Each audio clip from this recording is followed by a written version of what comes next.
Welcome to Magic Hour Podcast, my loves. Taylor Page here. And this is Claire. Thank you so much for joining us, everyone. So it's kind of funny because I feel like on Magic Hour, sometimes we dive immediately into, there's like no foreplay, if you will. We just are like, death is an illusion. And we just like immediately get into like heavy things. And I apologize in advance, but that's where I'm going this week because I'm so lit up by the conversation that I had with Meggan this week. And I want to talk about there's this nagging feeling that with these patriarchal religions, I know there's like reform versions of religions, but like in these conservative Abrahamic religions like Christianity, Judaism, and Muslim, there's a feeling of like, how did this stray so far from God and from what I know God to be? And it feels like that question is larger than life and immovable and impossible to even start to detangle until I discovered Meggan Watterson's Mary Magdalene Revealed. And basically, what I learned from that book is that, I always used to think of it like Christianity came in and co-opted, and all the missionaries came into these places that had their own native belief systems that were more goddess based or earth based or equal, and kind of just painted their own saints and holidays and things, used their terminology and just painted over the natives tradition, made it illegal to practice their own tradition, took their holy sites and turned them into churches or Christian graveyards, etc. And I always thought it's Christianity doing that to other religions. And what Meggan Watterson's book has shown me about the history of this is that it's not Christianity doing this to other religions. It's patriarchy first doing this to Christianity, specifically Christ's teachings, and then patriarchy taking power as a wolf in sheep's clothing to use and warp actual connected teachings to get power for themselves. And that is what we are seeing the remnants of today and how destructive it is. And somehow they've taken these teachings that are so beautiful and warped them so that we as a collective believe that violence, greed, and destruction is somehow parallel and in tandem with the word of God. And I do not know how we've strayed so far, but clearly it speaks to the unhealed wounds within ourselves. And when I found Mary Magdalene Revealed by Meggan Watterson, it cracked the lid open on this suffocating tomb of injustice that I was feeling and couldn't put words to.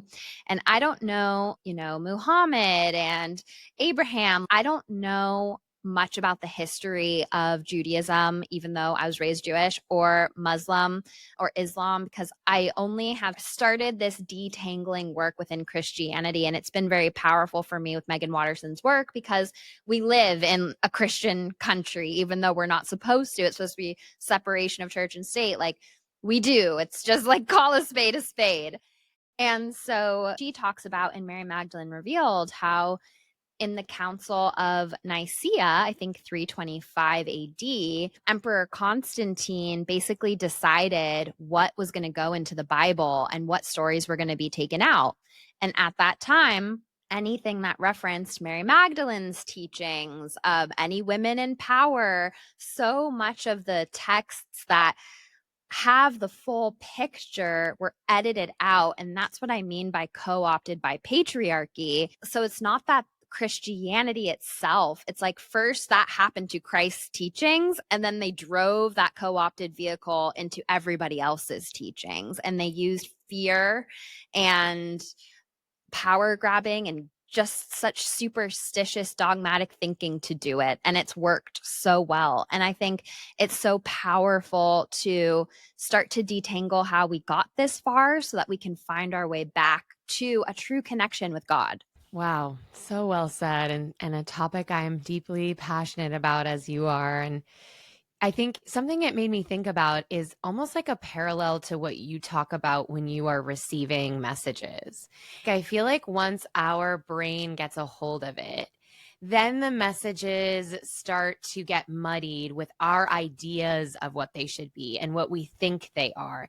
And I feel like that sort of happened in a pattern way, like after Christ died and wasn't there to like define his teachings again, everyone else put their ideas on it and it got all twisted around and changed. And same with Muhammad. It was like, as soon as Muhammad was gone, all of a sudden, everyone else's ideas descended on it.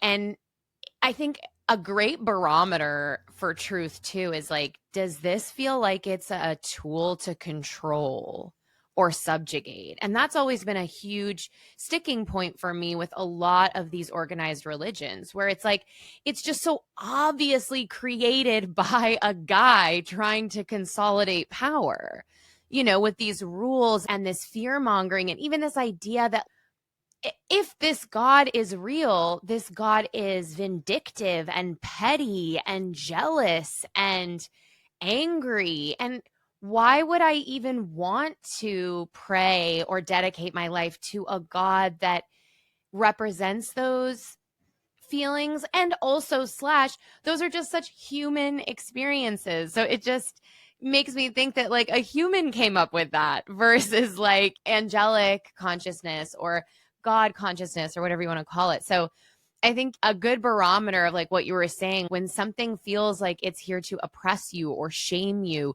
that's probably not angelic God consciousness. That's probably human fear put upon it, or human control put upon it. Yes, when we use religion to justify murder, oppression, desecration of our planet, violence of any kind, we have truly lost the plot. That has nothing to do with God. And I think that we're waking up. And I think that Meggan Watterson's work has been such a big part of that, especially for me personally. And I can't wait to get into this conversation. But I got this message that some of the most religious families are the ones with the most buried intuitive gifts.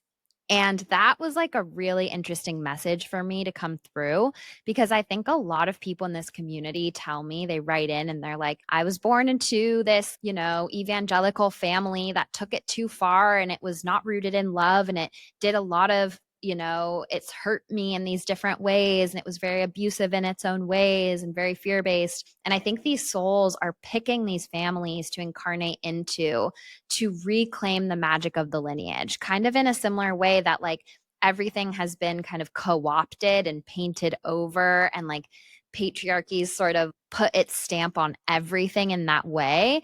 It's like the magic in that lineage has also been stamped by patriarchy, and all of a sudden this ancestral tree is full of internalized patriarchy and abuse and pain. And I think that it just can't go on forever. And I think a lot of the intuitive gifts of those lineages are waking up through the cycle breakers that chose to come here and remember them. That is so beautiful. That really rings true to me. And, I think it's like there's a seed, the same seed is present in all of it. I think the same seed of truth and connection that we feel in this community is the same seed in those big religious communities, but it's just gotten co-opted by patriarchy, like you said, and shifted. And with the guilt and the fear, it's easy to get people to, feel like they can't think for themselves about it or follow their intuition about it, that they have to follow the dogma. So I think it's like the spark of intuitive knowing is there within it. And it's up to us to like bring it out and remember it and pull that part of it back into these spaces, especially if you're in a community or of a family lineage that is really deeply involved in that.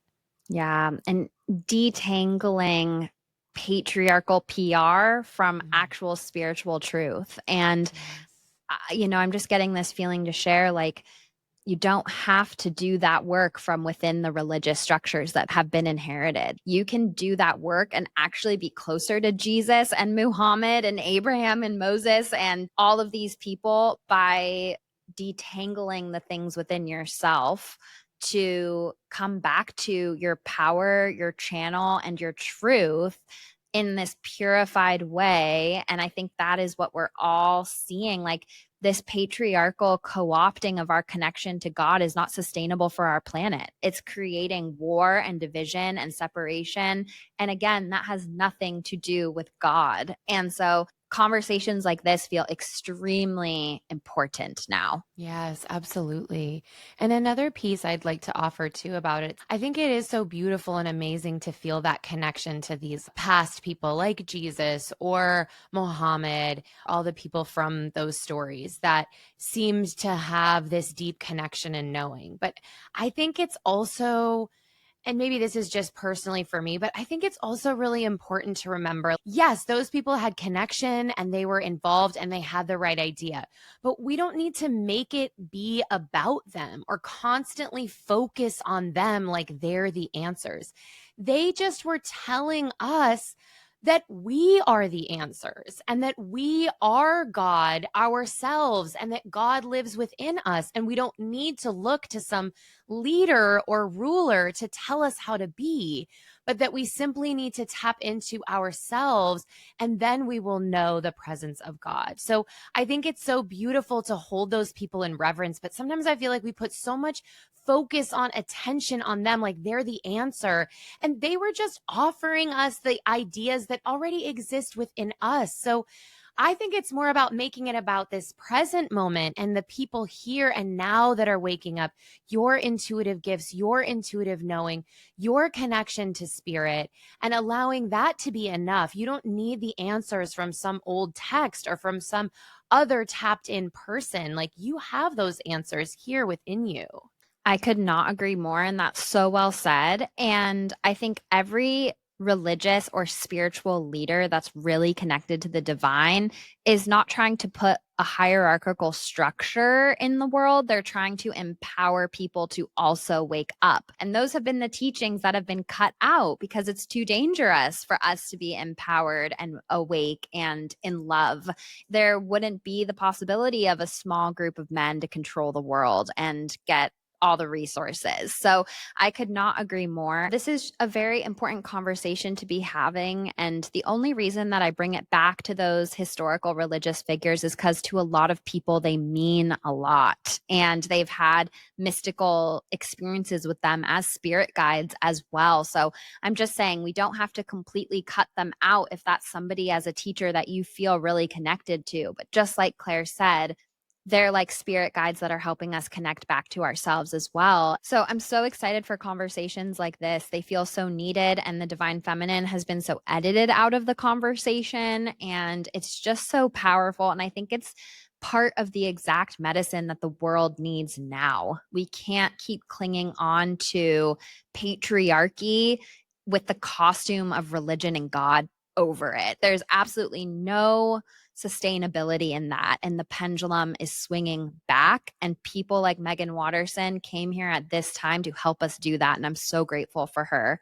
Meggan Watterson is a renowned feminist theologian and the Wall Street Journal bestselling author of Mary Magdalene Revealed. She has a Master of Theological Studies from Harvard Divinity School and a Master of Divinity from Union Theological Seminary at Columbia University. She created the House of Mary Magdalene, a spiritual community to study sacred texts left out of the traditional canon, like the Gospel of Mary and the Acts of Paul and Thecla. Her work has appeared in media outlets such as the New York Times, the Huffington Post, TEDx Women, and Marie Claire. Welcome, welcome, Meggan Watterson.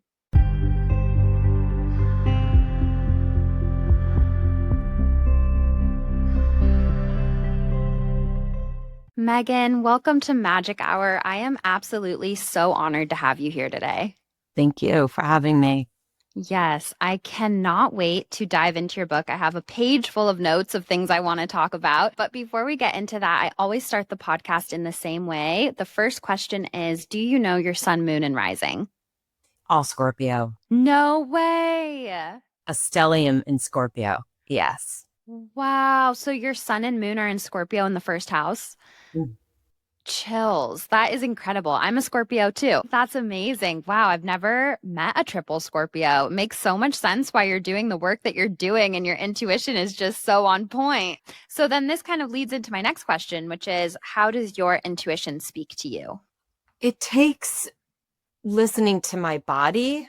I think that's one of the most foundational aspects to my work, is that reclamation feels really integral. And I think it's a large part about why these missing scriptures are so important, is that it disrupted this idea that we can trust being fully embodied, that we can trust being in our bodies, that we can trust listening to what we hear within us. That's a missing aspect of what it means to connect to the divine. We're so much more focused on connecting to this idea that the divine is something outside of us, external to us, something sort of above and beyond us. And what these scriptures that weren't included in the traditional New Testament, what so many of them have in common is this word gnosis, which is Greek for to know, but it's not knowledge as in cerebral, esoteric, like something somebody else can teach you. It's knowing from direct experience. And so it's being able to gather all of your focus and concentration and awareness into the body and listening then to the way that you can hear from within. It's different for each one of us, but that's something that you can cultivate.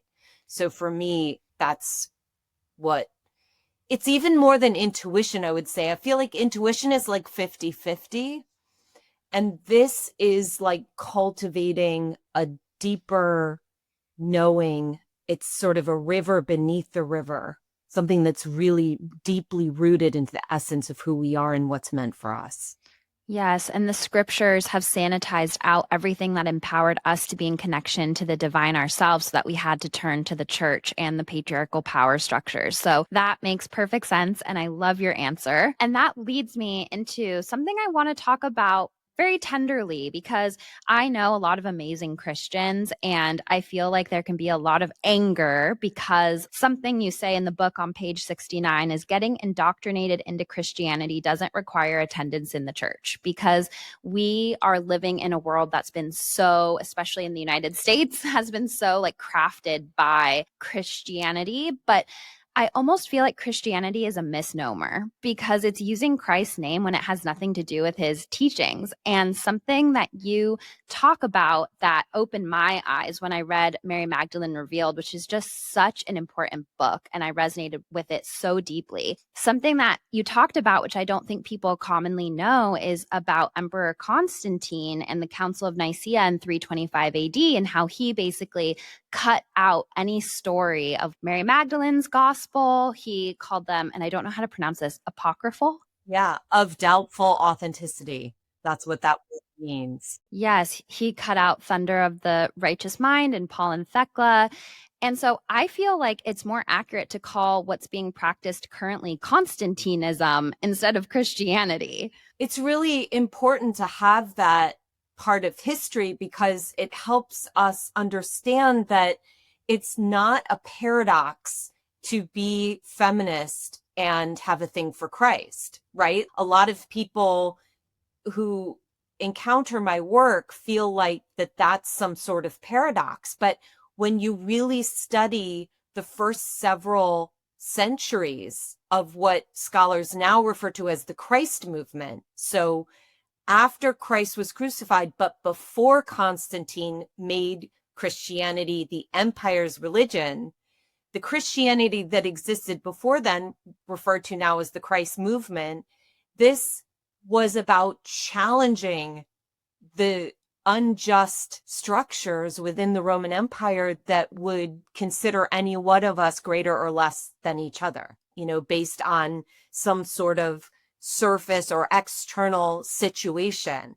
So it was a movement that wanted to say that there is something intrinsic about every one of us that makes us radically equal, and that if we choose each other, if we choose to take care of one another, right, we can't be divided by these illusions that the Roman Empire is wanting us to sort of see ourselves as siloed into. And if we're divided, then we're not powerful, right? So, but if we unite even if we don't have power, individually, but if we unite collectively, then we have more power even than the most powerful. So this was what the Christ movement was practicing before Constantine made Christianity the empire's religion. And of course, during those first several hundred years of the Christ movement, if you were caught being Christian, you were killed. That's how seditious it was. That's how threatening this, it was just a small movement. This was not a mass movement. This was small, but it was so threatening and dangerous because they each were daring to say that there's something more powerful than the emperor. And it's collective. Yes. And in that time, were there women, monks, and priests and leaders of their congregation?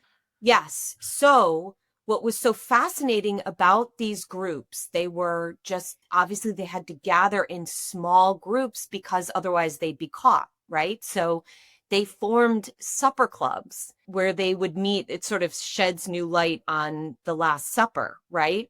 So they got together under the guise of just supper clubs, but really what they were meeting together to talk about were the teachings of Christ and this radical equality and this power that existed within them that was more powerful even than the emperor.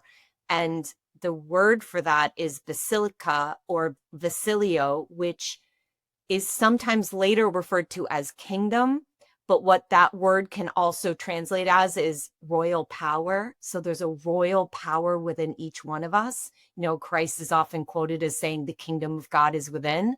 That word kingdom can also be translated as royal power. So they each were gathering together, and they were, again, those within the Roman Empire that had the least amount of power. So women, laborers, like women couldn't even vote. They couldn't hold any political office. They were essentially property.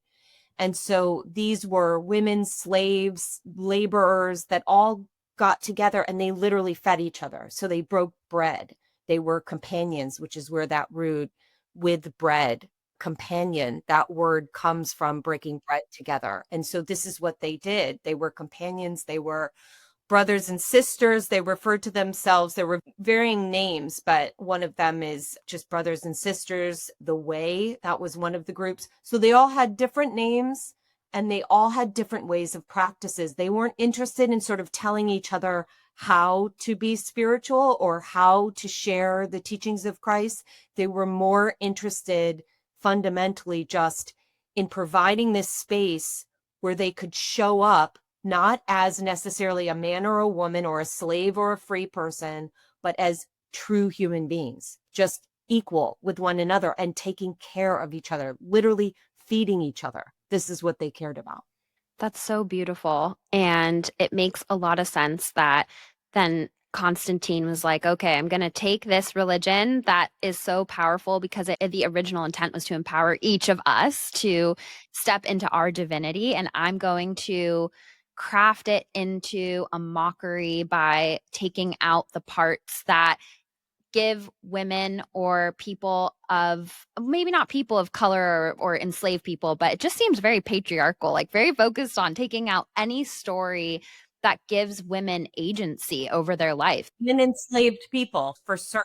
It was absolutely about making sure that this Christianity now looked like the systems of power already in place, which was patriarchal. So essentially, Christianity did not begin as a patriarchal tradition. It became one by the 4th century. It got co-opted by the patriarchal forces that be. So, and especially the Gospel of Mary, because in that gospel, Christ is giving Mary's teachings about how to connect to the divine directly from within the heart. So, and the Acts of Paul and Thecla was also taken out, of course, because in that scripture, Paul gives Thecla direct transmission to go and preach. So that would interrupt the exclusively male succession of divine authority going all the way back to Christ, being all male and masculine all throughout. with the Acts of Paul and Thecla restored to that whole narrative, then we know that actually Paul gave Thecla, a woman, one of the earliest commissions to go and preach.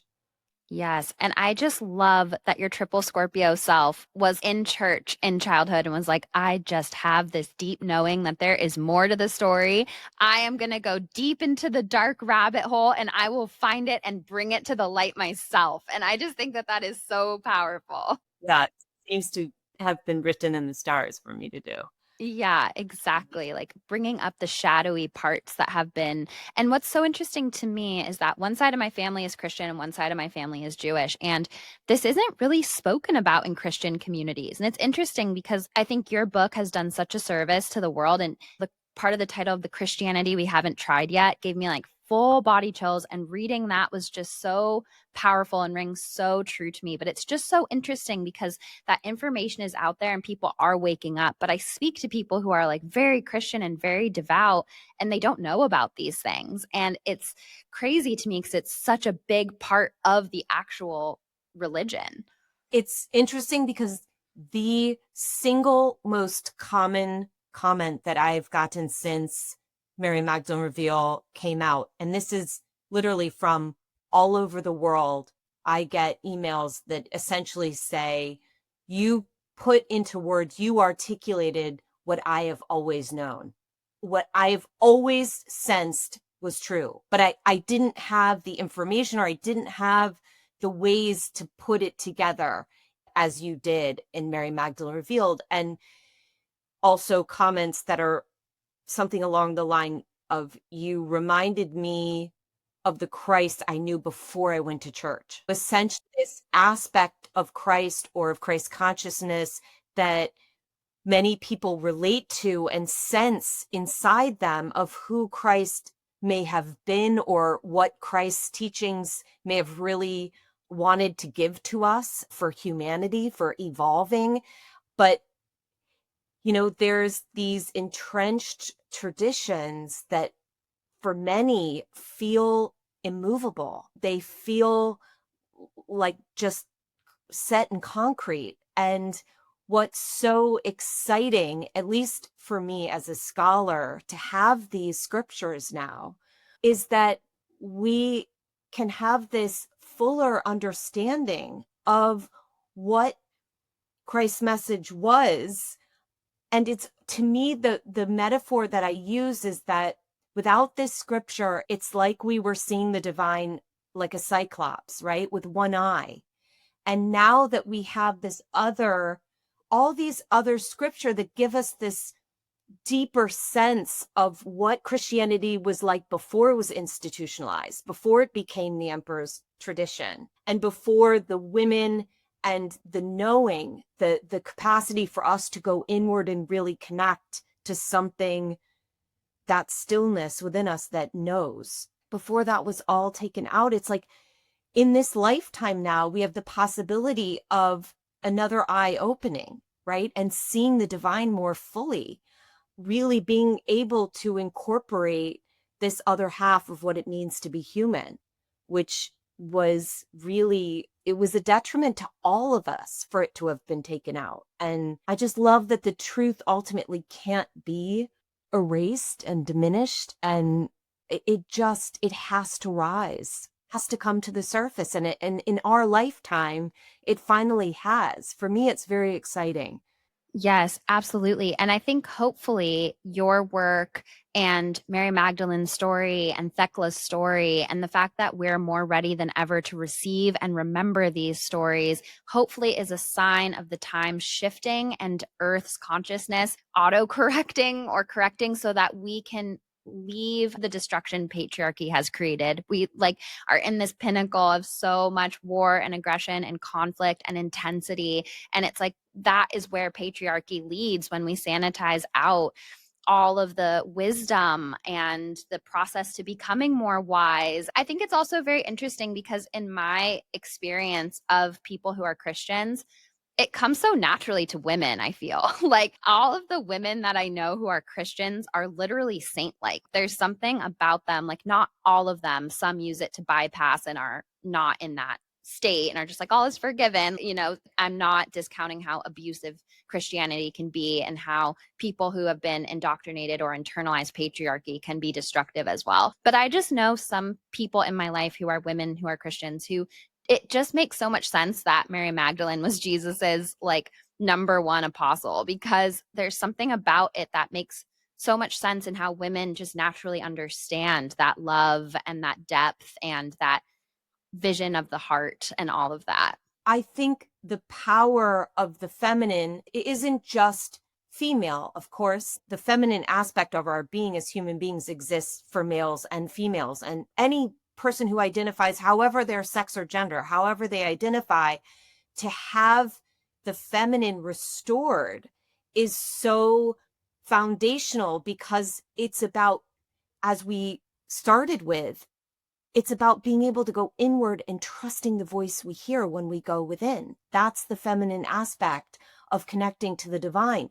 The masculine aspect is really all we've ever known, which is these external displays, the rituals, which are gorgeous and phenomenal, like lighting candles and going to a church and reciting prayers and liturgy. But what's really critical is having both, is understanding that it wasn't an accident that Christ gave Mary, a woman, these teachings about how to go inward, how to clarify the heart, and how to go inward and receive directly messages from within us. Because, as you're stating, there's a natural proclivity, but it's something that anyone and everyone can cultivate. But what was so profound in Christ giving Mary this teaching is that he really embedded in it a teaching he would have been able to give the male disciples, because in order for them to have received the teaching from Mary, they would have had to heal their illusion that she's less than them, that she is less worthy than they are.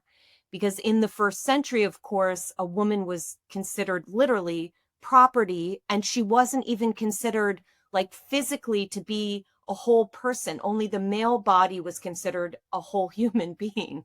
So it's phenomenal that Christ would give her these feminine contemplative teachings, because the male disciples would have had to have healed their illusion, their misunderstanding, their ignorance that she's less than they are. And of course, they weren't able to receive her teachings. And ultimately, the church turned her into the penitent prostitute by the 6th century. And her story of having been really a companion of Christ, a spiritual equal, even a master, and someone who had clear spiritual authority within the church. Because in her gospel, when Christ is crucified, she's the one who stands up among the disciples and reminds them that they're true human beings and that they've been called here to be able to unite within them.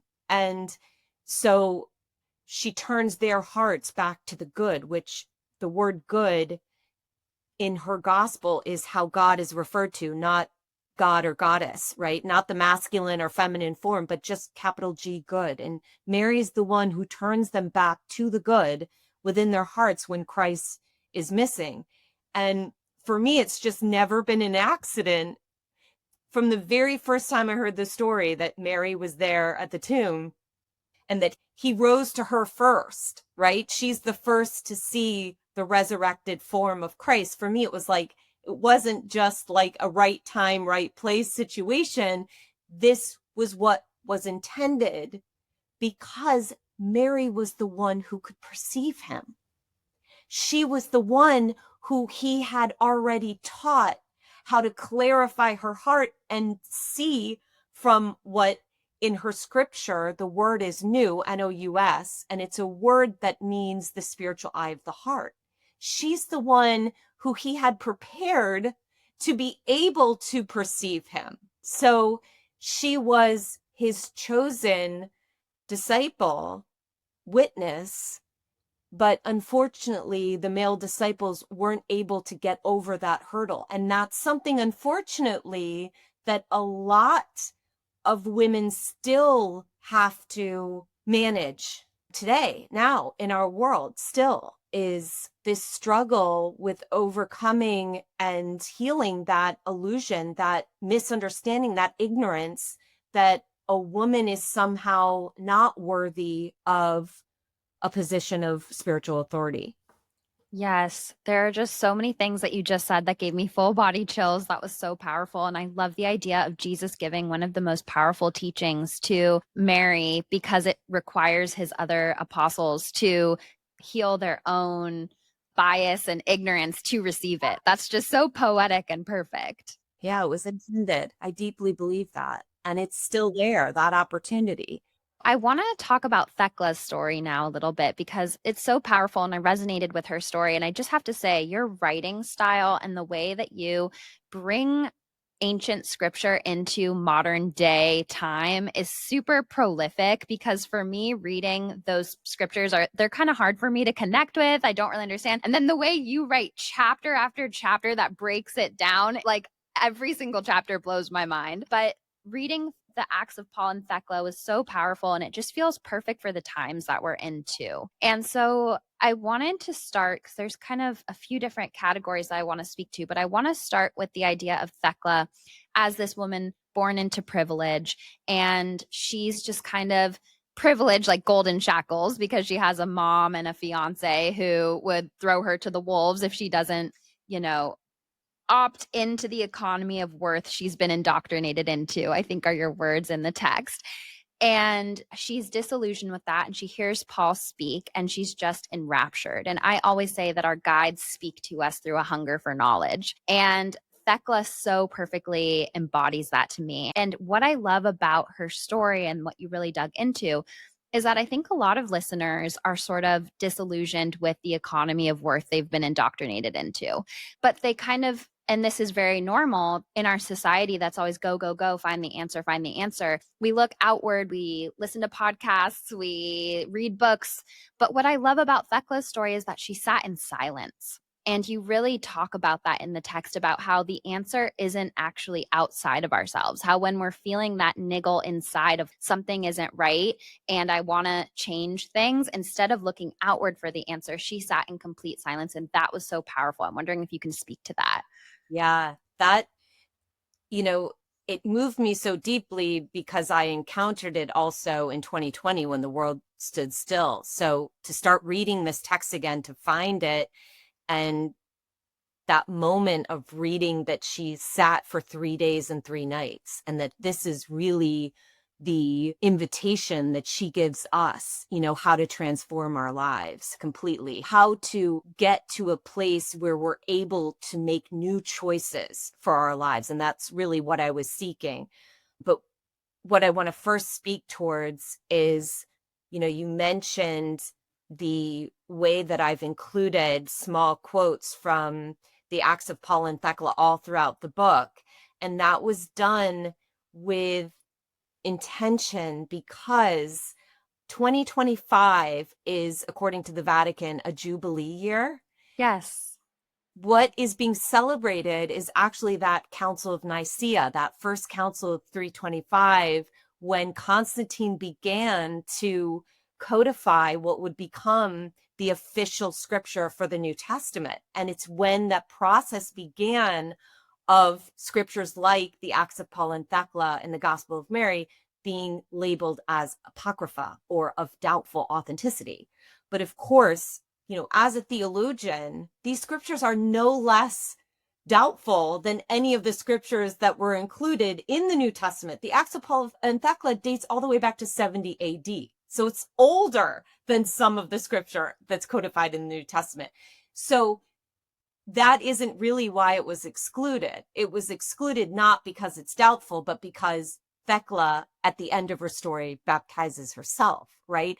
And this beginning is marking what I could discern after studying it for so many months, the first of 7 stages that she goes through to really liberate herself from the expectations of the world around her.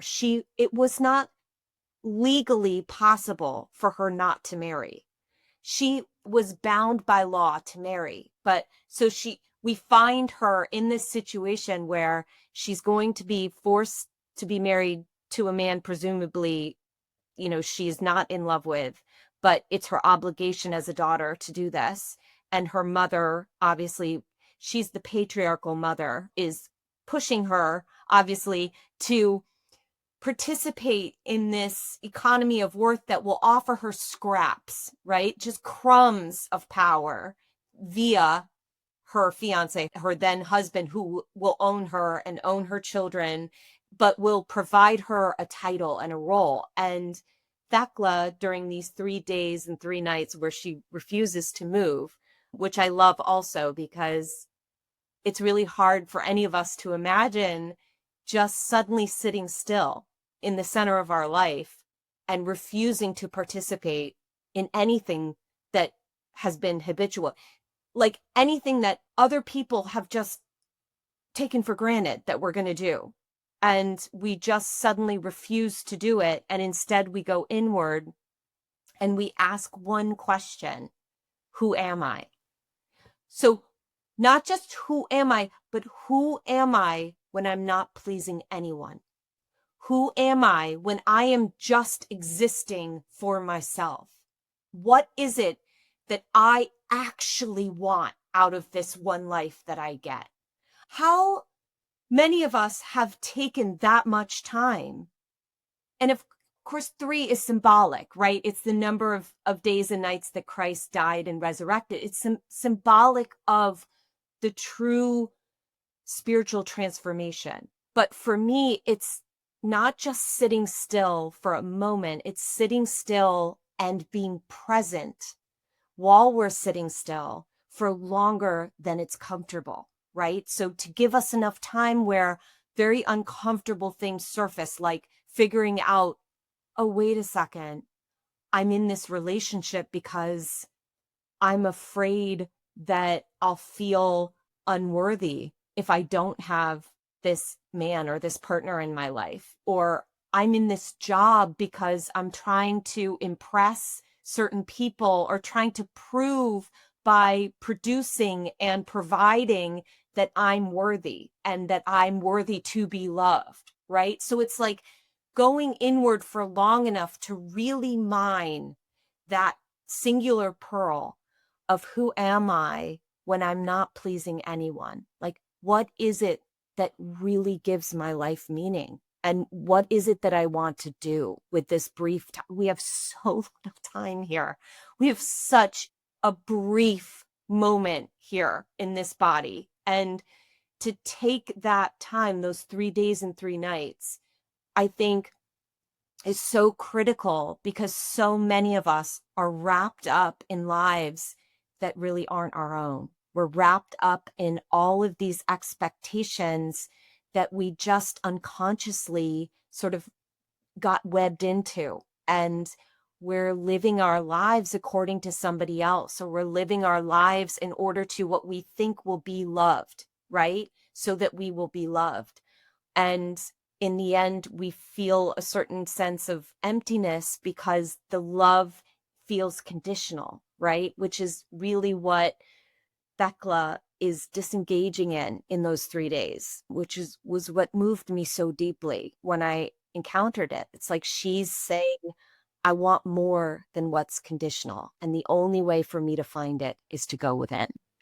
Yes. And it reminds me of what you say on page 121, love undresses the ego. And to go within and truly know ourselves and undress who we've been told to be and actually sit with the truth of who we are is the most self-love that we can give ourselves. Exactly. Exactly. Which we're not taught. That's not something that's encouraged. That's not something that we are taught. I would say, especially for women and girls, we're taught to be good, and good means doing what other people say we should do or doing things that will make other people happy. And we forget that actually good is inherent. good is what we are. It's not performative. Then good, according to the Gospel of Mary, is God. That is intrinsic. We are not separate from that. And even if we disappoint everyone in our lives, if we are listening to the good within us and following what that is telling us, then we will connect to why what we are doing is ultimately about the good as well, right? Yes, yes, that's so powerful. And I wish we called God the good. That's such a great way of saying it. And to me, this energetic pattern of not being taught to give ourselves silence and spaciousness kind of feels similar to this, like always needing a boyfriend or always needing a romantic partner, never feeling okay to be alone. Like there's something in this energetic signature that kind of reminds me of that desperation to not be alone with ourselves.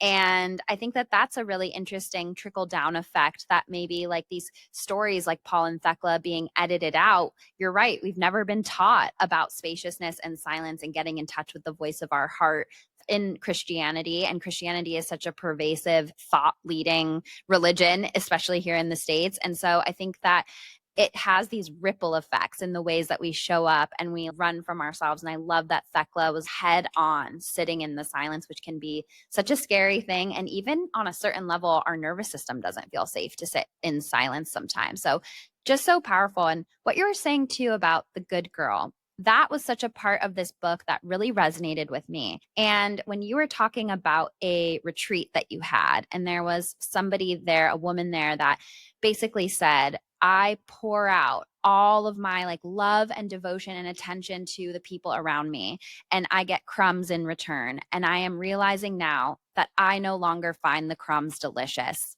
And that gives me full body chills and also feels like that's such a perfect parallel to Thecla being like, I no longer find the crumbs of my privilege delicious and the crumbs of what my fiance and my mother and society will give me delicious. I have to feed myself. And that to me feels like where a lot of women and a lot of people in the collective feel like we're waking up to that. I feel hopeful. And I think that no longer finding the crumbs delicious was such a perfect way to put words to this concept.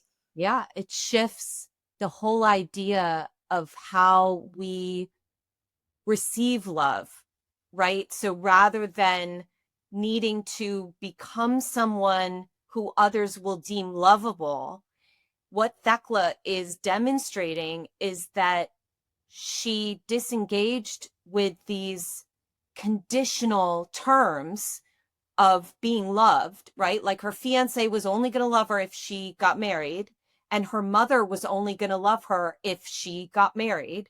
She refused both. And what ended up happening is she encountered in those 3 days and 3 nights a love that exists within her. So she found a love that she could source from inside of her, and it's unconditional. So she takes it with her wherever she goes, whatever she chooses to do. It's not dependent on the external world around her. And of course, she eventually meets with, which I find so incredibly powerful, this second mother in a queen. And the queen loves her unconditionally for being exactly who she is, right? This is Thecla following what she hears within her to become a minister like Paul, right? Not to follow Paul, but to follow Paul's example and become a minister as well, like Paul is. And her mother not only disowns her, but tries to have her burned at the stake. But then the queen gives her sanctuary and offers her all of her abundance and all of her love. It's just absolutely unconditional. And why that moment to me was so powerful, and the fact that it includes this second mother, is that the queen is the example of the woman who's been freed from the patriarchy. And that relationship of mother and daughter then is an example of an unconditional love between mother and daughter that is freed from the confines and the limits and the restrictions of patriarchal female love. and female relationship, which is usually about fighting for crumbs and scarcity and limit. But between the queen and Thecla, it's limitless. And the queen has all of this abundance, and their love is absolutely unconditional for each other. And so they share that. And it gives us this example that we can release those female or feminine relationships and those ones that where you feel like there's competition and a sense of fighting for the light or fighting for power, fighting, because that is an idea that's given to us from a patriarchal structure. It's not real. That doesn't really exist, right? Power is not a zero-sum game. We can all encounter our own power by becoming embodied in the way that Thecla does by the end of her story. So to have that example of female relationship, not based on a patriarchal structure, but based on this abundance and unconditional love, to me, so incredibly healing for us. Absolutely. The women supporting women in Thecla's story is one of my favorite parts of it. And I was so lucky to be raised by a mom that was so unconditionally loving and supportive. And I know that's not the case for everybody. And I love how the queen shows that, like, there are elders that we can still learn from that are outside of the confines of patriarchy, and that even if our own upbringing or mother wasn't that for us, that exists in that way. And so I think that that was so powerful. And I know in psychology, our mother's voice becomes our inner voice as women. And so the way Thecla changed her inner script and then resonated with a queen, like, that was also so beautiful. Right. And I think it resonates. A lot of my community is a part of the queer community, and coming out for them, especially within Christian context, has meant losing their bio family, right? But it's like in this story, it really offers this map of hope that by becoming more and more authentically who we are and really allowing that integrity to manifest itself. So who we are on the inside is who we are on the outside. What happens for Thecla is that she meets a mother that's her soul family. So yes, she loses her biological mother. She's disowned by her, but she gains this queen who can fully see her and embrace her for who she is and who she needs to be in this lifetime. And so it offers this promise of the fact that the more authentic we're able to be, the freer we are in being what is actually true for us, the more and more we'll meet with those who recognize us, right? Because we can't be fully received by others unless we're fully revealing all that we are.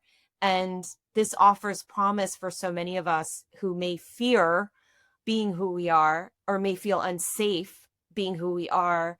And this is that sort of promise that we live into it, the more we're able to be authentic, and then we find that soul family.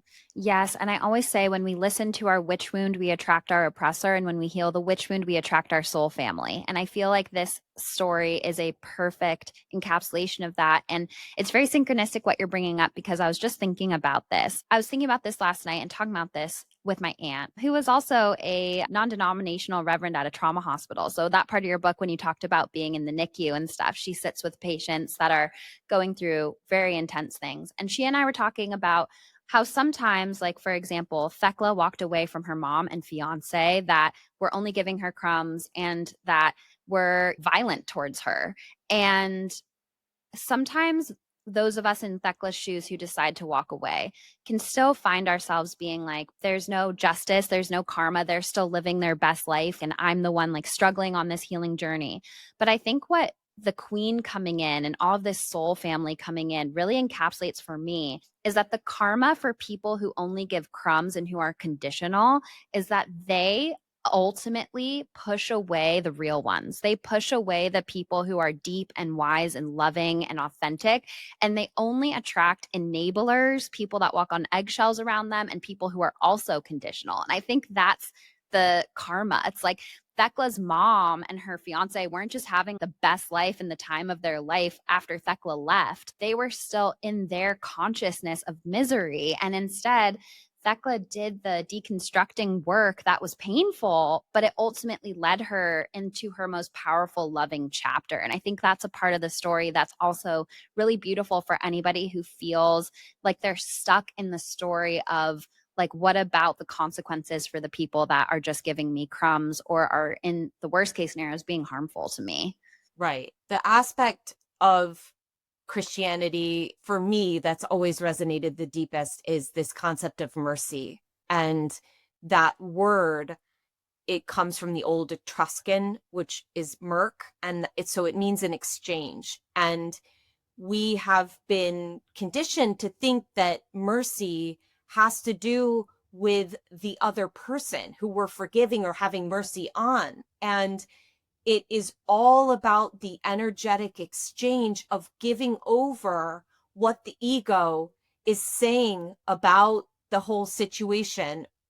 We often get really, really caught up in that that there should be this egoic balance of, checks and balance system that should feel fair, where the person who's caused us harm should be harmed in equal measure. And the scale is beyond our comprehension. And when we can release that story, that egoic story of like what that person might be due and what we're owed and all of that, when we can release it, the exchange is we have mercy on that person and ourselves. We hand over that story. But what happens is we allow the flow of the universe to come back. So it's like when we're unloving, unforgiving, when we lack mercy in our lives, it blocks our own possibility of receiving that source of love inside of us. It blocks our own capacity to receive love from within us. So we're the ones who are suffering, actually. And the mercy is all about restoring that flow to ourselves and being able to receive love again within ourselves. We can, never have anything to do with those people again. We can completely release having anything to do with them. I think people have misunderstood that when you have mercy, oh, that just means you allow them back in your life in the exact same way. And that's absolutely beyond me to understand. I mean, we have every right to completely have the largest possible boundaries. If someone's harmed us and we're able to have boundaries with them, we can say that we never want to see them again. It's just that if we're holding on to that story or that sense of wanting them to have some sort of divine compensation, wreaked upon them, it's actually harming us. And the greatest gift we can give ourselves is the mercy, which I personally know how treacherous it can be and can feel. It is so difficult, especially in situations where someone has literally really harmed us or repetitively harmed us. It's so difficult. It's really one of the most difficult things, I think, for us to do, because we feel like we are somehow participating in a sense of like divine retribution by being angry, or like by holding that grudge, like we're somehow causing them pain, but it's really just keeping us from being able to experience our own love and mercy for ourselves.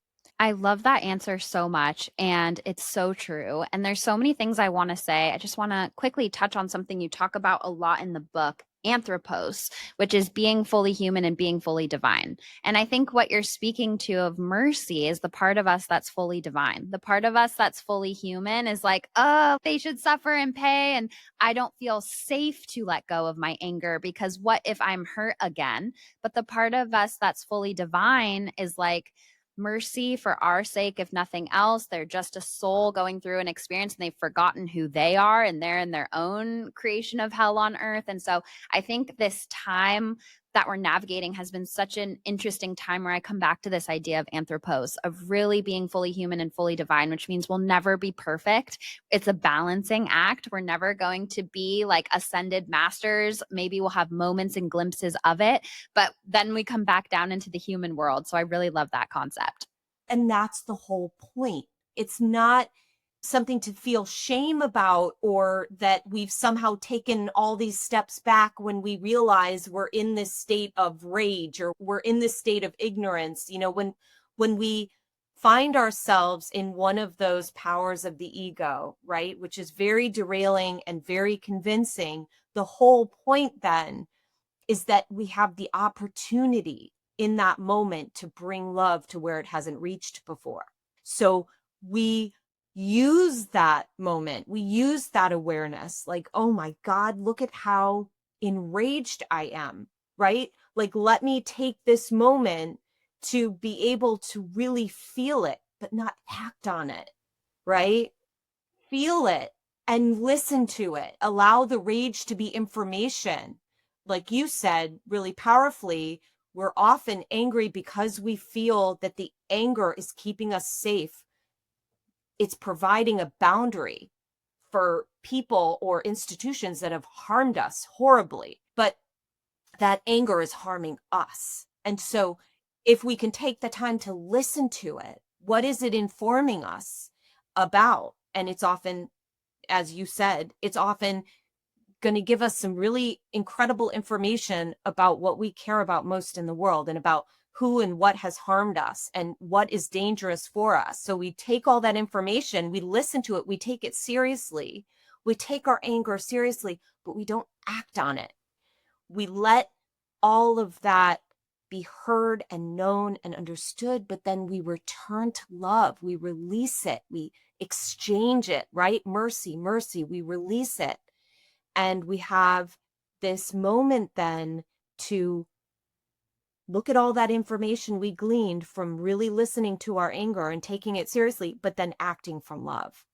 And that's that capacity of being fully human and fully divine, anthropos. It's understanding that, you know, when I'm enraged, or any of the other powers that Christ lists in the Gospel of Mary, whenever I'm in one of those states, it's an opportunity. It's not something to feel ashamed about. It's not wrong to be human. It's the whole point, because then we have the ability to awaken, and we can awaken in that moment. We can bring love, which is mercy. Mercy is love in action. We can have mercy on ourselves, exchange it, and grow and evolve and allow the soul to rise more fully within us. And that's the practice. It isn't, as you said, to reach some like, you know, exalted state and then stay there. That's for when we no longer have a body. The body is our opportunity to really practice being fully human and fully divine. If we wanted the experience of being fully divine, we would just stay in the spirit world. We chose to come into a body for a reason. And every emotion is a messenger ultimately. And so there is such a holiness to feeling our feelings, because once we get the message that that emotion is trying to give us, that emotion goes away because it's not, that messenger isn't needed anymore. And I loved when you talk about sacred rage indicates love within us, declaring a boundary that has been crossed. That really speaks to this concept, I think. And I love the way that what you're bringing up flows exactly with what I was going to talk about. That makes me want to go into the women supporting women and the part of Thecla story where she is in this arena and all the women of the town are gathering and watching the abuse of her.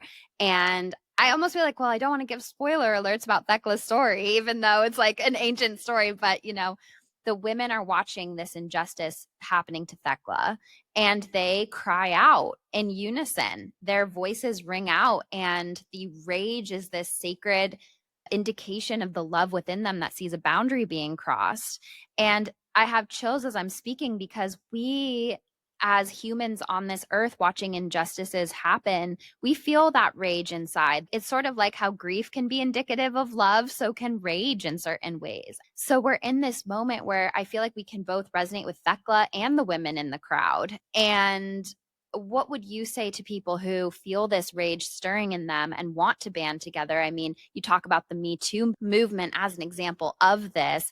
And so we're seeing all this injustice in the world. We feel the rage. Like, how do we make the most of this moment with that? So I think the most important thing to do is to circle up with other people. I mentioned the supper clubs that were a part of the early Christ movement. And to me, this is the most important thing for us to have for ourselves and each other, is just a very small group. It can just be two other people getting together, and part of it is literal, the nourishment, but the other part is symbolic and metaphorical. And the bread is really like manna from heaven.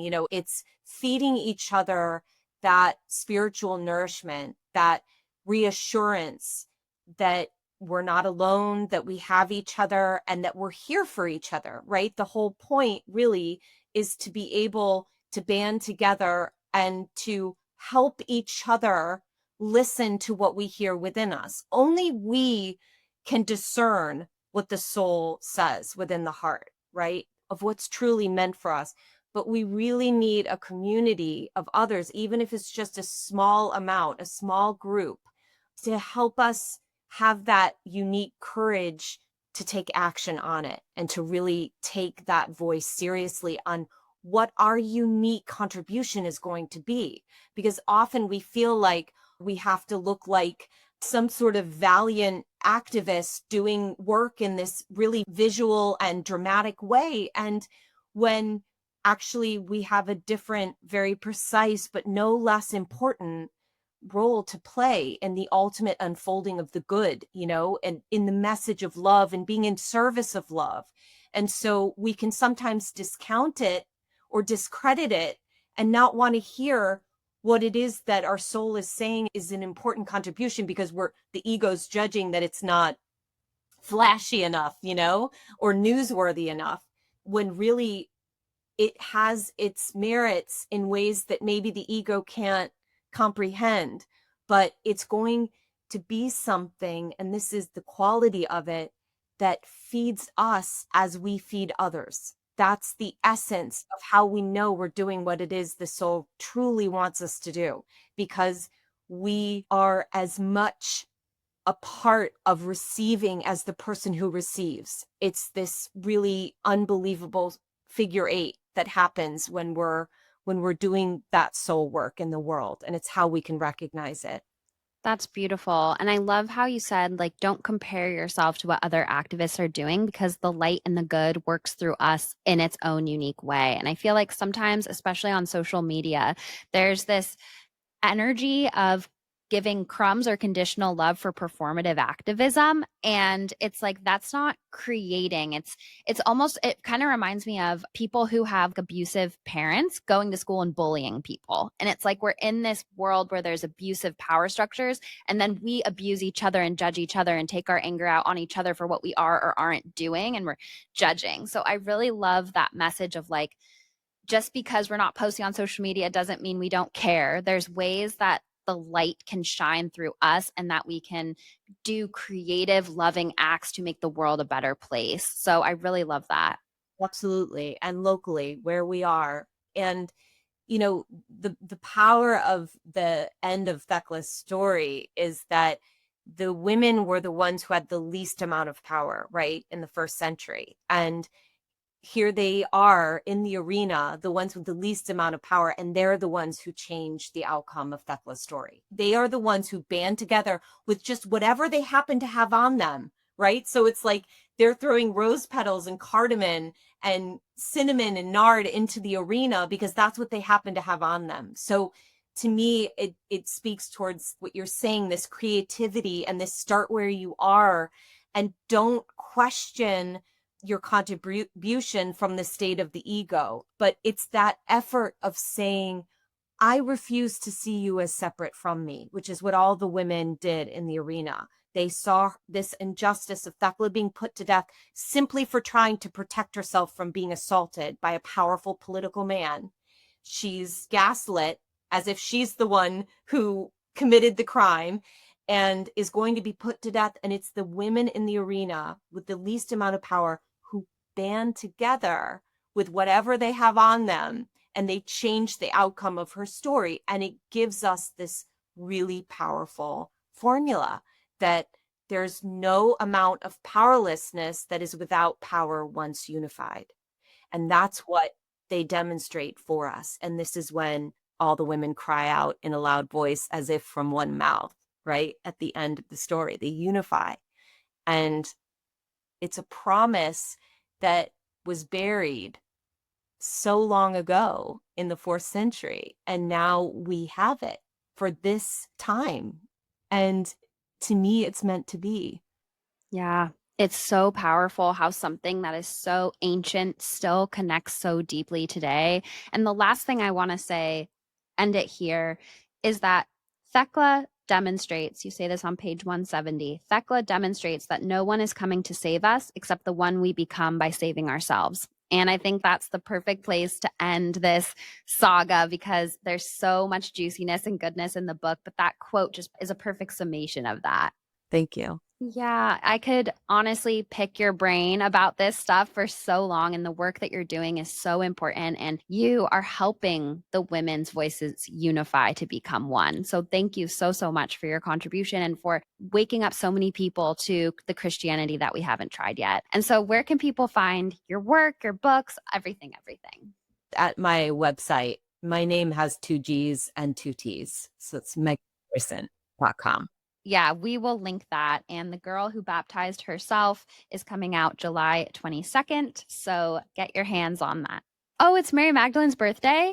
It's Mary Magdalene's Feast Day, July 22nd. We're honoring having The Girl Who Baptized Herself comes out on Mary Magdalene's Feast Day. Yeah. I love that. I know the Hummingbird community is going to love this book so much. So make sure to get your hands on it. And thank you so much again for being here. Thank you.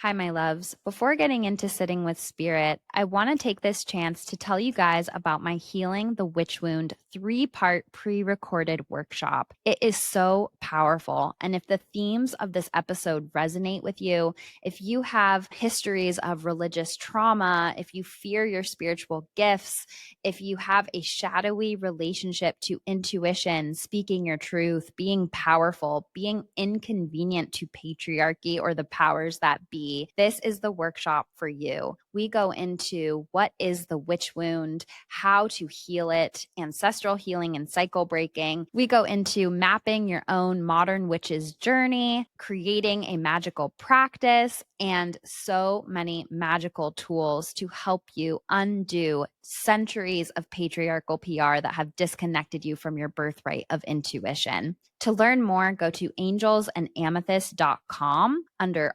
workshops. Healing the Witch Wound will be $33 off with code 333 at checkout. Students have reported such magical synchronicities, openings, and deep ancestral healing and cycle breaking from this work. And I am so excited for you to discover it for yourself and to join the coven. This workshop is pre-recorded and go at your own pace. We live in a world spun full of patriarchal PR, and this is the workshop for us to help detangle it so that we can shine as our most powerful self and release the agony of pretending that the world is not magic.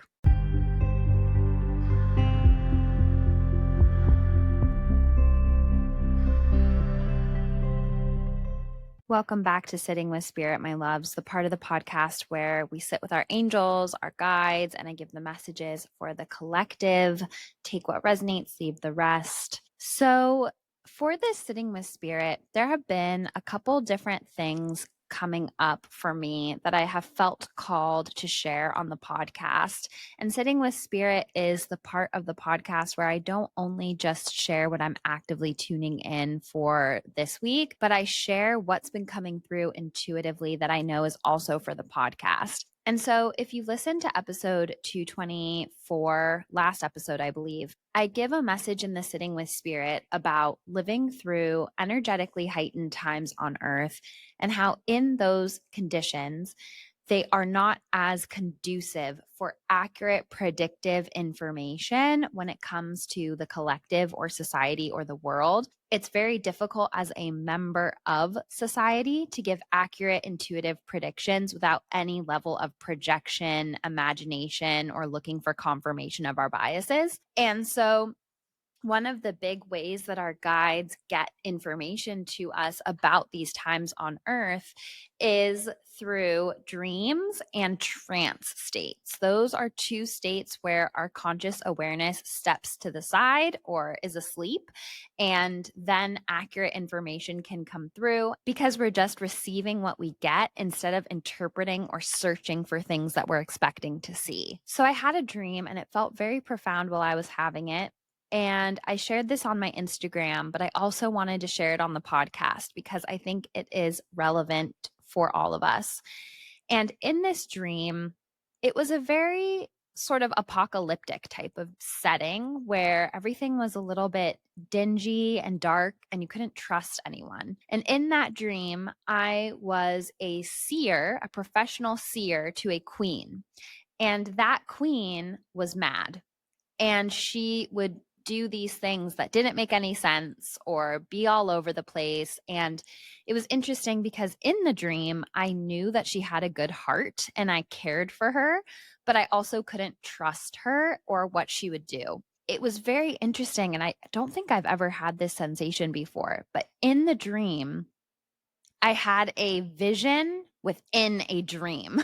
And so I was in this sort of medieval looking town, and all of a sudden this vision came to me, and I had to like drop to the ground in my dream because it completely overtook my physical body.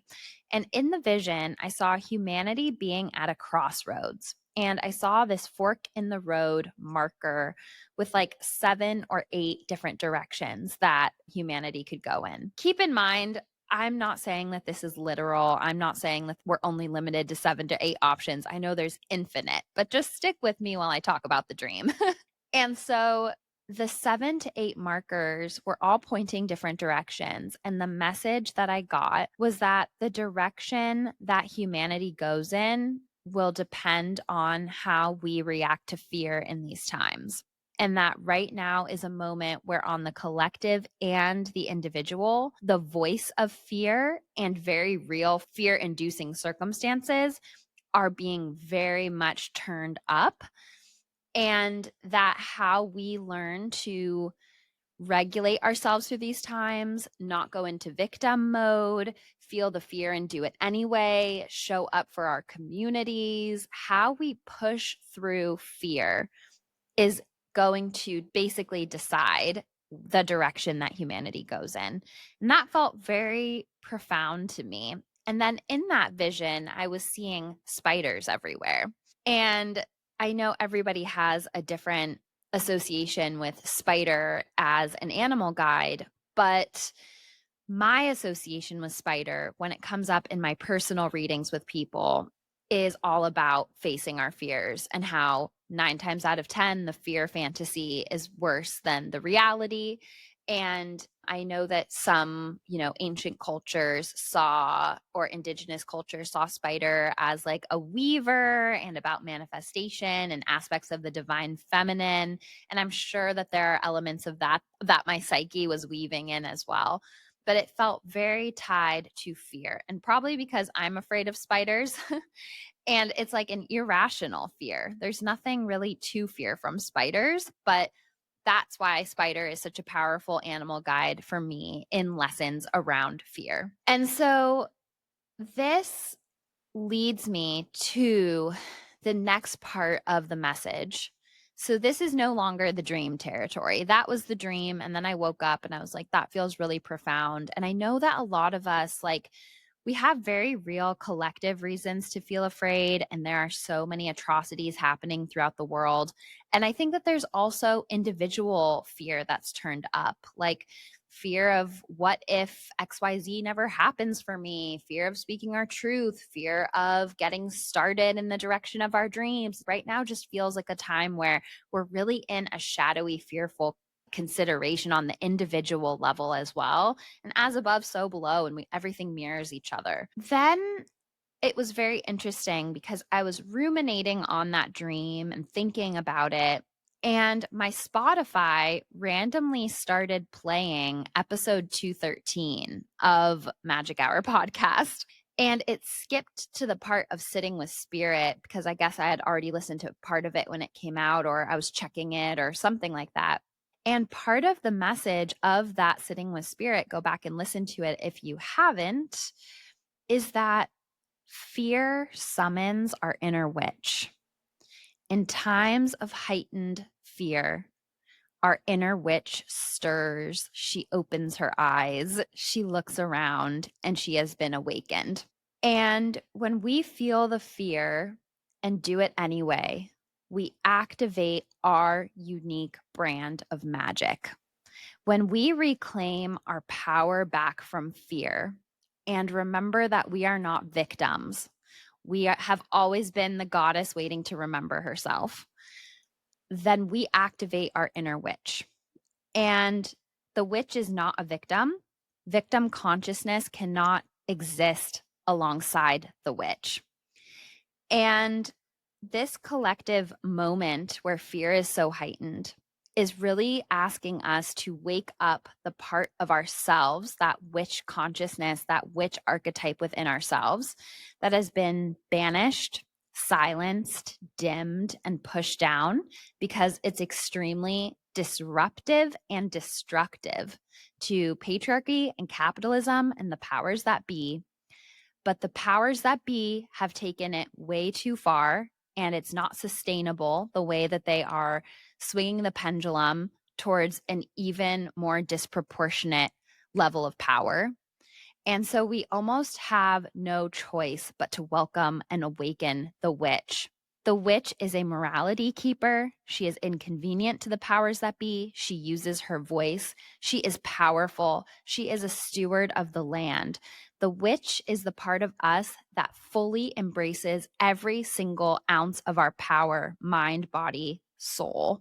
And that has tried to be sanitized out and patriarchal PR'd to the maximum level. And the reason that fear is so heightened right now is because the witch needs to be summoned. We need to remember our magic. We need to remember the part of ourselves that is here to be a steward, a vessel of the divine consciousness that is the birthright of all of us. And so the witch's absence has allowed a sickness to fester inside and therefore in the world at large as well. And patriarchy and capitalism cannot survive alongside the witch. And that's why they got rid of women or people who were powerful, outspoken, connected to different divining practices in their power, in their magic, in their rootedness. They didn't want anyone that wasn't going to fall in line to be silent, to be scared. And so another message that I got in a different dream, actually, my dreams have been popping off, is that this time on earth is not here to break us. It is here to forge us. It is here to forge us into the most powerful versions of self. And like we said in the episode this week, we have to be forged into the version of self that will save us because no one else is coming. And I think a lot of us are like, aliens, if you exist, can you come right now? And I see that narrative a lot on social media and it makes me laugh, but no one's coming to save us except the versions of self that we are currently being forged into. And I loved that part of the story of Thecla as well. It's so relevant. And so I know when we talk about the witch, we think about like spells and, you know, so much patriarchal PR comes up and we think like, wait, they didn't burn witches. They burned women and healers and midwives. But my point is that the witch wound has demonized and taught us on a deep, deep, deep subconscious and conscious level that it's not safe to be powerful. It's not safe to be other. It's not safe to be inconvenient to the systems that be. It's not safe to be loud. It's not safe to be single without a masculine presence to protect you. It's not safe to shine your light too brightly. So there's so many ways that the witch wound that I'm talking about has to do with our inner witch archetype, not like a cartoon character version of a witch that I feel like history has kind of turned the witch hunts into. Like I said before, I really want to repeat that the fear being turned up right now is by design to awaken the witch. Because in episode 128 with Sarah Lyons, she says that this mass resurgence of the witch, this waking of the witch, as Pam Grossman says, that this is the Earth's immune system turning on to protect itself. So there's also a level of consciousness being led in a way for the Earth's survival, for our survival. The pendulum has to swing back to the divine feminine and balance and the witch. And so if you hear this and you're like, what does that mean? That means stepping into your power and your toolbox, mind, body, soul. So, yeah, it can look like spells and divination practices and intuition and all of those things. But it's also feeling safe on a deep level and teaching yourself that it is safe to be powerful. It is safe to be heard. It is safe to be inconvenient. It is safe to have desires. It is safe to even be a little selfish sometimes. It is safe to be authentic and to go outside of what you have been taught you have to be to really follow the authentic truth of who you really are. And so that is what I mean. And really analyzing every area of life, especially in these heightened, fearful times where you're trying to play small to stay safe, where you're muting yourself to stay safe, and where it doesn't feel safe to connect with your magic. The next thing that I saw for this week was Scorpio energy. And sometimes as an astrologer, my guides speak to me through the archetypes of the zodiac because I speak that language with them. And Scorpio is so in alignment with this witch message where it's like we're really looking at like shadow, surrender, power struggles and power dynamics, control, release, death, shedding of the ashes, alchemy, phoenix energy. It's such a deep, juicy sign. And Scorpio is ruled by Pluto, and Pluto's two lessons are one, how can I be more powerful in this moment? And two, let go or be dragged. And so there is a level of feeling safe enough to let go of control. And then a theme for the week coming up is growth. And I felt like this was growth through action. I feel like so many of us have been ruminating on what the problems are or what we want or what the blocks are or feeling stuck or stagnant in some way. And I feel like it's time now for growth through action, doing something in this present moment. I felt this a lot for people with career in particular, but apply it to whatever area makes sense for you in your life, where it's kind of like, I have this idea, I have this path I want to go down, but instead of just doing one exploratory, creative, adventurous act in that direction, it's like, but what's the point? And how will I make money from that? And how will it be received? It's like you're jumping 3 or 4 or 5 steps into the future. And I feel like the answer right now for growth is aligned present moment action without worrying what that means for the future and staying in what is lighting you up or sparking your interest here and now. So I also wanted to say with this growth, that growing pains are a good sign. You know, it's like that self-doubt is a good sign. It means that we're getting out of our comfort zone, feeling like clunky or unsure. I always say if you've been doing the same dance your entire life, it's going to be a little clunky to learn a new one, but then you'll be so happy when you're in that new dance. So let yourself be clunky if you're learning a new dance. That's totally fine. I feel like perfectionism has been coming up a lot. Just the other day, I was so frustrated because in one of my mediumship readings, it's like I was getting such clear evidence, but instead of just saying it, I was interpreting it. And then eventually I got there, but I was like beating myself up after that reading, like, oh my gosh, I'm so sorry, spirit. I'm so sorry, angels. Like, why was I interpreting? And it didn't even matter to me that eventually I got there and gave the messages that need to be heard. I was like beating myself up in this perfectionism way. And that just brought tears to my eyes because our angels and guides don't need us to be perfect to love us. And I think that that is something that at least I have so internalized, that you have to be perfect to be loved.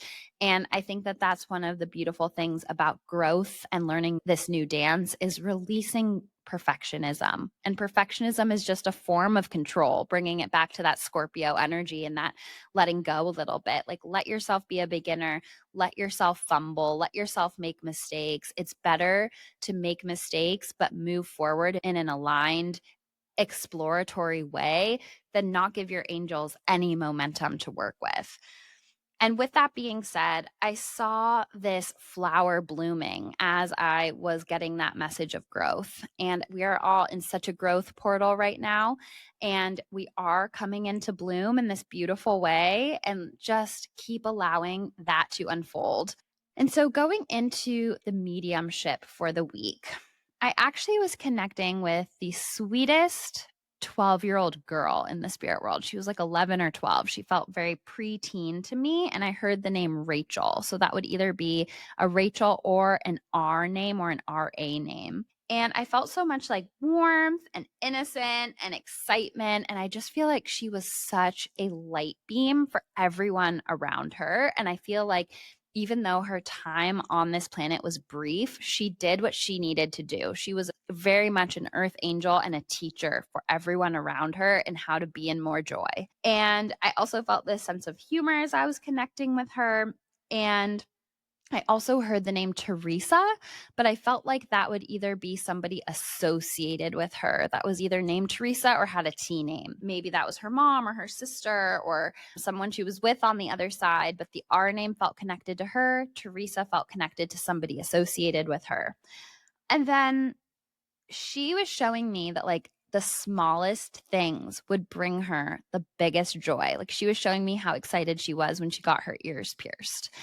And she wanted to give this message today of don't overcomplicate doing something that you love.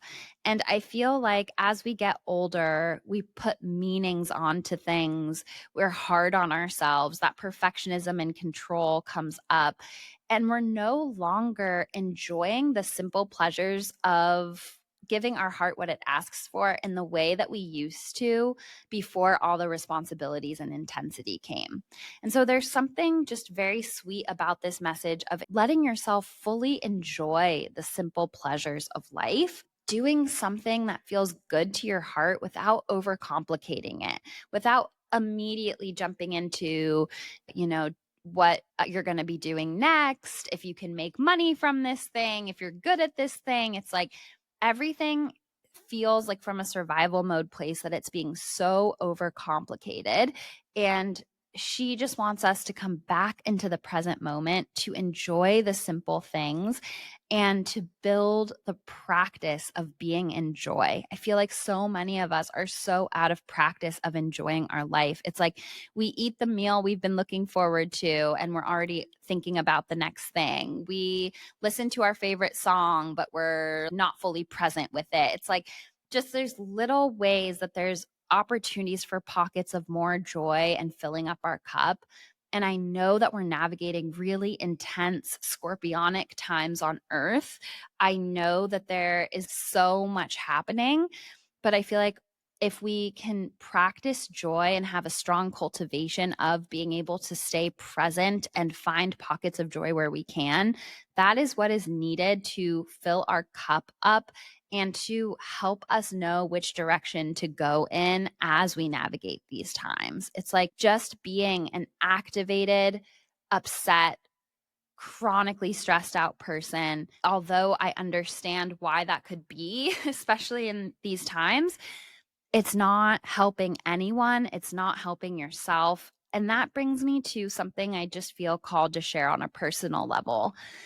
So, this is a bit of a personal story about my mom. For those of you that aren't aware, my mom passed of cancer in 2021. And after the 2016 election, my mom had a really strong personality change that I, in retrospect, think was part of her cancer metastasizing and going to her brain. But this certainly didn't help on an energetic level, and I feel really called to share it now. So, after the 2016 election, my mom was always angry, always activated. And even though I could understand her anger and her activation, and I felt much the same, she didn't have boundaries with that anger and activation.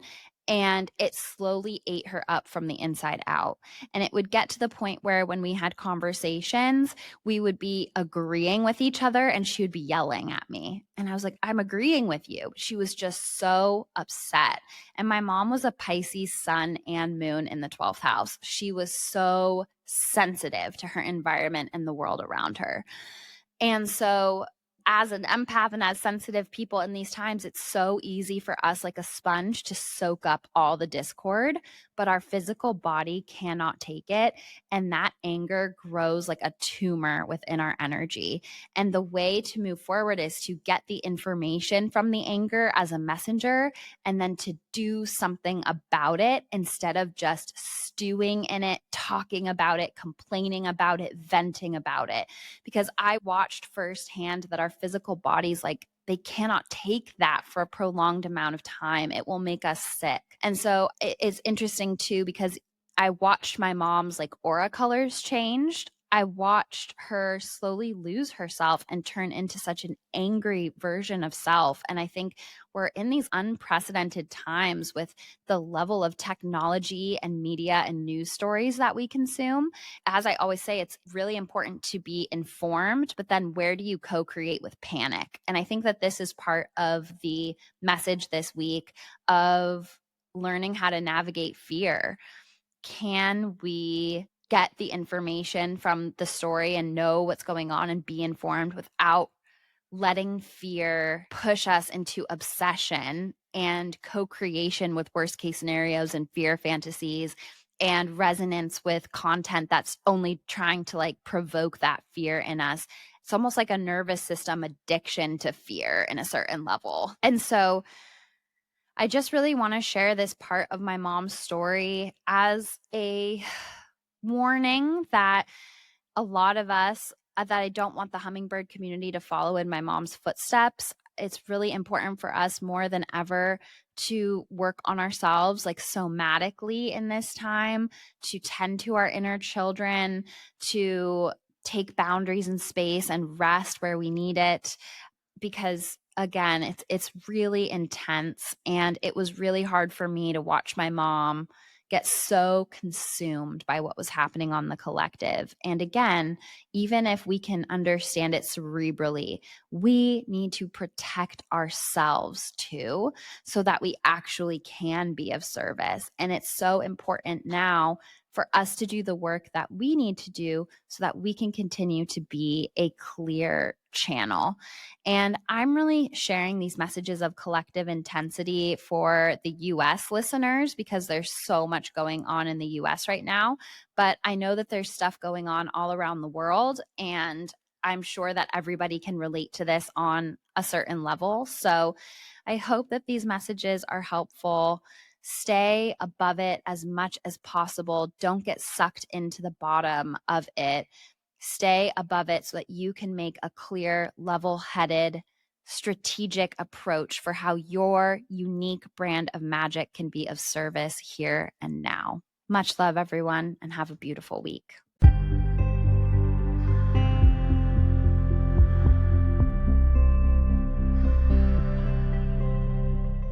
For more information on Taylor and her work, go to angelsandamethyst.com or connect with her on Instagram at angels_and_amethyst. She is the one verified account with this name and will never DM you for a reading. If you have any questions about intuition, spirituality, angels, or anything and everything magical, please email contact@magichourpod.com. We will answer listener questions once a month in our solo episodes. Are you an aligned business owner that would like to advertise to our beautiful hummingbird community? Please email contact@magichourpod.com. Make sure you're subscribing to Magic Hour so you never miss the magic. And don't forget to leave us 5 sparkling star reviews. They help more magical people find the pod. Please screenshot and email your 5-star reviews to contact@magichourpod.com, and we'll send you a free downloadable angelic meditation and enter you to win an angel reading with Taylor Page. If you review on Spotify and Apple Podcasts, we'll add your name twice. And if you share the podcast on your Instagram story and tag us, we'll add your name a 3rd time. The next giveaway will happen when we hit 222 5-star reviews on Apple Podcasts and Spotify. Thank you for listening to Magic Hour with Taylor Page. Remember, you